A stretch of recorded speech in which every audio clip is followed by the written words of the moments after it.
Hello everyone, and welcome back to this channel. Today, we're going to be ranking every LJN game from the NES. But if you're new to this channel, don't forget to hit the like and subscribe button as it helps out this channel grow. And don't forget to hit the notification button for all future videos. So, let's get started. For the first game we have is Alien 3. Alien 3 is a side-scrolling run-and-gun game in which the player controls Ellen Ripley, the film's main character, who progressed through the prison colony that was featured in the film. Now the player can jump, shoot, climb ladders, crawl through tunnels, and open doors and use elevators, plus as many aliens to kill. The game itself actually wasn't bad. I actually really enjoyed this, surprisingly, because I've seen videos and I didn't think it looked that good, but I'm gonna give this a B. Next game, Back to the Future. Oh boy. Some people say how horrible this is, and don't get me wrong, it's a really bad game. In this single player game, the player controls Marty McFly through various single settings in 1955, in which he collects various clocks icons in order to advance to the next level and avoid the vanishing in his future, indicated by a fading photograph at the bottom of the screen. Yes, this game it's just really not that good. It's pretty bad. I'm gonna give this a D. Now, Back to the Future 2 and 3. Again, the player controls Marty McFly and attempts to defeat enemies by jumping on or throwing projectiles at them. The player must also collect fuel for the time machine and junk food for extra lives as they progress through each timeline. This game is actually worse than Back to the Future. For the most part, I didn't really know what to do in this game, and I was not having fun with this at all. I'm gonna give this an F. Beetlejuice. Now this game barely represents a movie, which sometimes having parts that never even seem happen in the movie, such as Beetlejuice having to get the cloud to move by destroying a beehive. The gameplay is really not that great in this game. It's really not that good of a game, but I'm gonna give this a D. Bill and Ted's Excellent Adventure. Oh, depending on the level, players take control of either Bill or Ted to search for the stranded historical figures, various worlds throughout history, and return them to their rightful times. Players will explore houses, buildings, and castles. Again, this is not one I was not really a fan of the movies that much, and this game here, it's really, I didn't think it was that good. I'm gonna give this an F. Now, Friday the 13th. Now, players control one of 6 counselors, each with various levels of running, jumping, throwing, and rowing ability. In a side-scrolling perspective, the counselors start with a rock attack. The goal is to find and defeat Jason Voorhees 3 times. Along the path, players will find cabins, a lake, caves, and wooded areas, with all but the cabins having enemies such as zombies, crows, and wolves attacking the player, and eventually fighting off Jason. Now, many people believe how this game is so horrible, and actually, I don't think it's that bad. Once you get used to this, it's really a decent game, and I'm going to give this a B.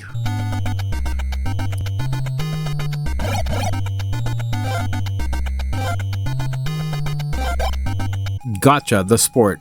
The player's mission is to get through the level, capturing the enemy's flag by shooting it, and returning it to the base. The player avoids getting shot by the other team, running out of ammo, or running out of time. Controls require the zapper and the gamepad.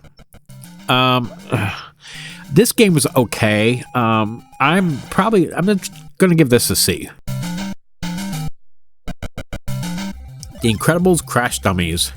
The player controls 2 crash dummies, Spin and Slick, and their adventures to save their kidnapped mates, Spare Tire, Daryl, and Bumper from the Junkman. I didn't think the gameplay was all that great, and I didn't really have too much fun with this. I'm gonna give this a D. Next game, Jaws.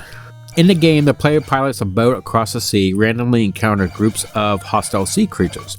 When the boat hits something in the overhead map, the perspective changes to the side view. The player's boat releases the diver who battles various undersea creatures such as jellyfish, rays, and smaller sharks. Occasionally, Jaws will appear on the map in the form of its familiar dorsal fin breaking the water surface. This game actually wasn't bad.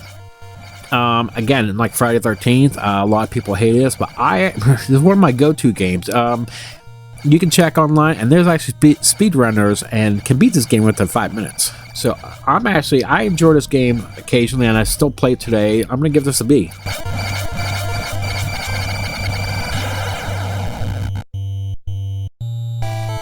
The Karate Kid. The game is based on the movies from the 80s. The game begins with Daniel LaRusso fighting in the All Valley Karate Tournament. After that, the rest of the game takes place from the second movie. There, he must dispatch random thugs who die in one hit while progressing to the end of the levels where you fight a boss. I thought the controls were pretty horrible in this game, and I didn't have much fun with this. I'm gonna give this a D.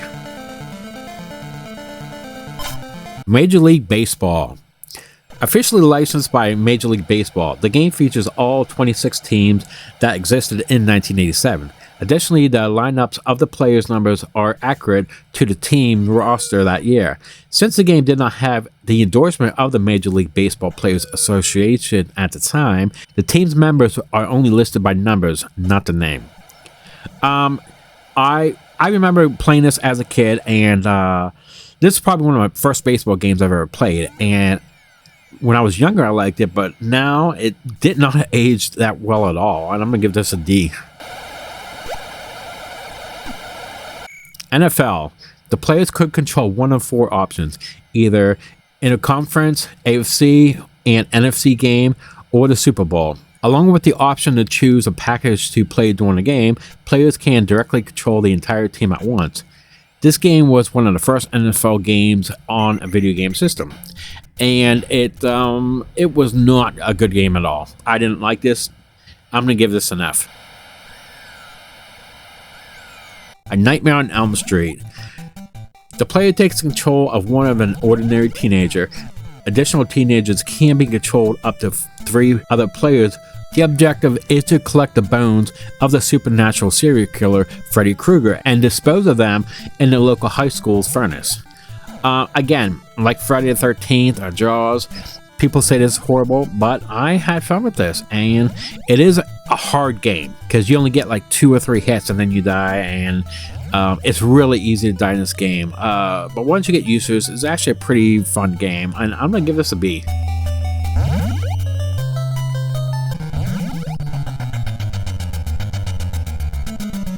Pictionary. In the regular game mode, you can either play in teams or against a computer. If you play against a computer, or if you play with only 2 people, then the game is played by completing a series of mini-games.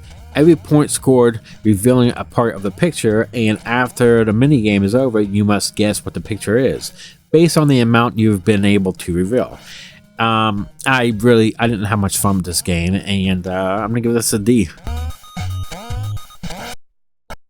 The Punisher. The players control the Punisher from an over-the-shoulder third-person perspective through various New York City locations, shooting thugs and battling supervillains like Jigsaw, Hitman, and the final boss is the Kingpin. Power-ups can be obtained by shooting them and including extra ammunition, medkit, bulletproof vest, a bazooka, a machine gun, and grenades. This game actually wasn't bad. I actually did have fun with this, and I'm going to give this a C. Roger Clemens MVP Baseball. The game features 26 teams to use, an expedition mode or a regular season mode consisting of 162 games. The games allow players to save their career progress by giving them a password. This game was okay. It was better than MLB Baseball. I'm going to give this a C. Spider-Man. Now, I'm a huge Spider-Man fan. I like Batman more, but I'm still a huge Spider-Man fan. The player controls Spider-Man through 6 side-scrolling levels with a member of the Sinister Six: Electro, Sandman, Mysterio, Vulture, Hobgoblin, and Dr. Octopus at the end of each level as a boss. Spider-Man can jump, punch, kick, duck, climb certain walls and trees. Shoot webs to swing on and collect web fluid to shoot square web projectiles.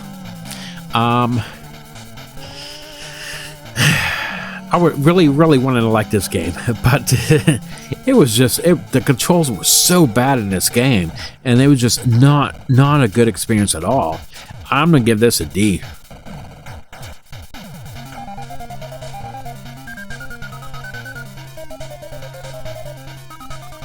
Town and Country Surf Designed Wood and Water Rage.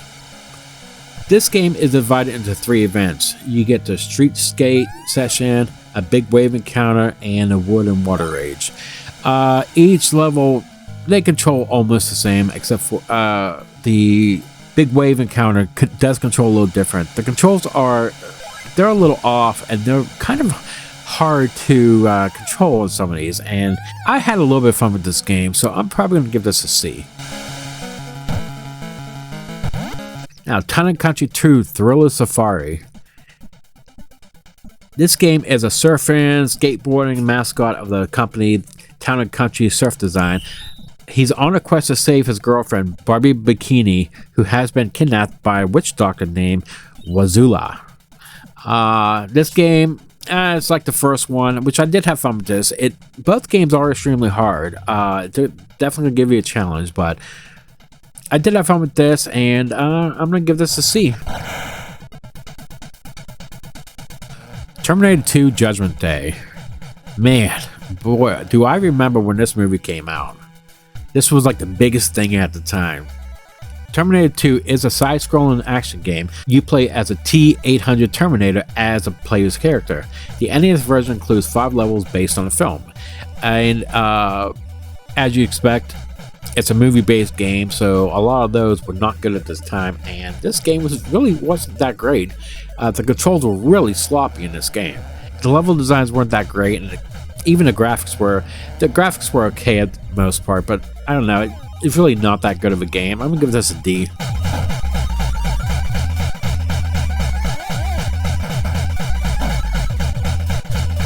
The Uncanny X-Men. Now, I was never a huge X-Men fan growing up, but I did like the X-Men.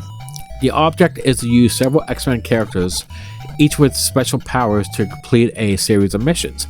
The powers of each character some come in handy on particular missions. The game allows for either 1 or 2 players. This game was just flat out horrible. I did not like this at all. I expect a lot more from this, and I'm gonna give this an F. Who Framed Roger Rabbit? Based on the 1990 movie, I believe. I think it came in 1990, I can't remember. But player controls private detective Eddie Valiant, who is always closely followed by Roger Rabbit. The object of the game is to find all 4 pieces of Marvin Acme's lost will to defeat Judge Doom. This game was kind of hard, but it gives you more or less the open world perspective like Legend of Zelda, where you can go wherever you want. You just have to find clues where the wills are at, eventually fighting the Judge Doom's goons. And honestly, I did have fun with this game, and this one was one of my go-to games growing up, so I'm gonna give this a B. Next up, Wolverine.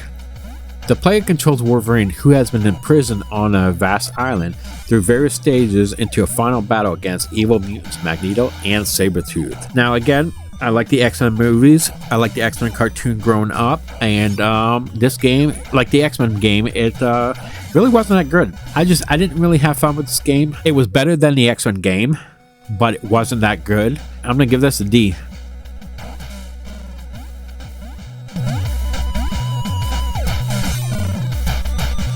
WrestleMania Challenge.